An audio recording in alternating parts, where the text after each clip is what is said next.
On écoute. Franchement, je ne pense pas qu'il savait au premier jour, il y a 2 semaines de cette guerre, où il en serait 3 jours, 5 jours, 14 jours après. Je ne pense pas qu'il pensait que cette guerre continuerait jusqu'à aujourd'hui. Alors que les Iraniens, eux, s'attendaient à une guerre, voulaient une guerre de longue durée, justement pour faire en sorte que les États-Unis et l'économie mondiale en payent le prix et qu'ils ne soient pas les seules victimes de cette guerre.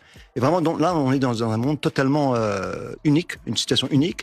Et il va falloir mettre la pression à la fois sur le président Trump et sur les dirigeants iraniens pour que ça s'arrête avant que le coup ne soit beaucoup plus grave. Ça fait 2 semaines qu'il dit que l'Iran veut capituler. Il y a une guerre qui se déroule sur le terrain, il y a une guerre qui se déroule dans sa tête, et cette guerre n'est pas pareille. Et dans son esprit, il ne comprend pas, et ça fait longtemps que ses conseillers le disent publiquement, il ne comprend pas pourquoi l'Iran ne capitule pas devant une telle force armée. On voit maintenant peut-être des forces terrestres, donc... Mais il est divorcé des réalités, certainement de la psychologie iranienne, ça c'est certain. Trump affirme que l'Iran est totalement vaincu, que l'Iran veut un accord et va même jusqu'à demander aux gardiens de la révolution de déposer les armes. Pourtant, il y a peu, 2 à 3 jours, il assurait exactement l'inverse. Il ne voulait aucun accord, aucune négociation, et faisait même la promesse d'en finir avec ce gouvernement, ainsi qu'avec les gardiens de la révolution. Face à une telle succession de contradictions, on peut légitimement se demander si Trump réalise que ces dérapages, ces contradictions, ont plutôt tourné à son désavantage politique et médiatique.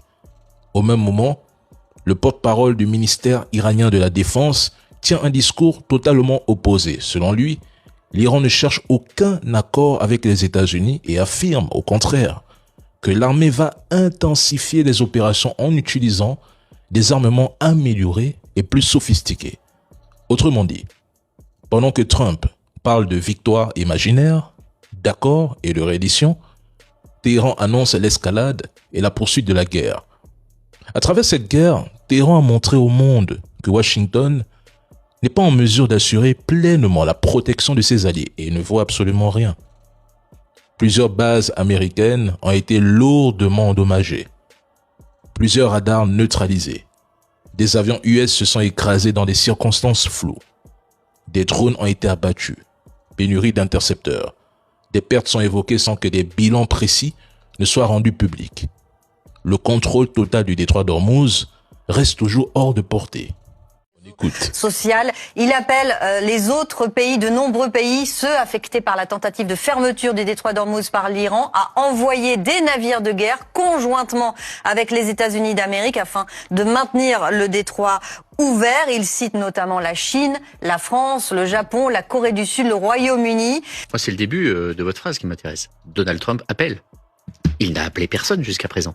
Il a méprisé la plupart de ses alliés. Il ne les a même pas informés de cette opération militaire. Il nous a expliqué en long, en large et en travers que les Américains seuls pouvaient mener cette opération. A fortiori, Américains et Israéliens, ils allaient en faire une affaire de quelques jours et que ça allait être réglé.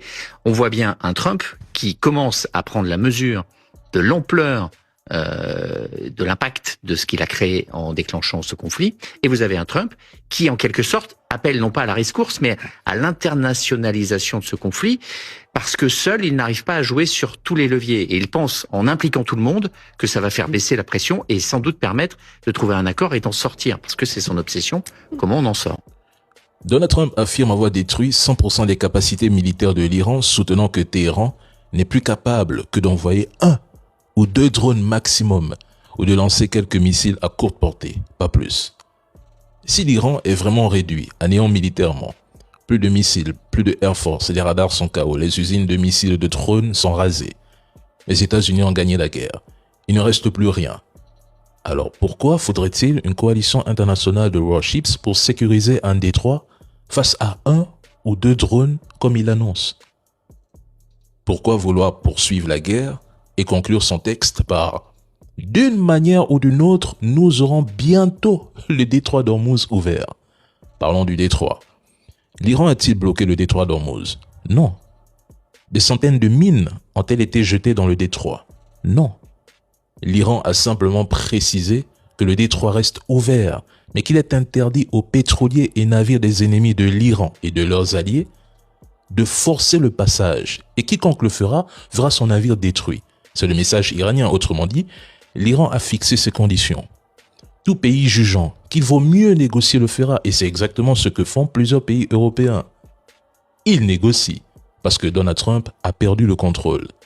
Et aujourd'hui, il leur demande de déployer des navires de guerre alors qu'il sait très bien que les États-Unis ont très peu à perdre. Les autres ont beaucoup à perdre et les Européens savent que sécuriser le détroit implique des défis opérationnels et des risques économiques.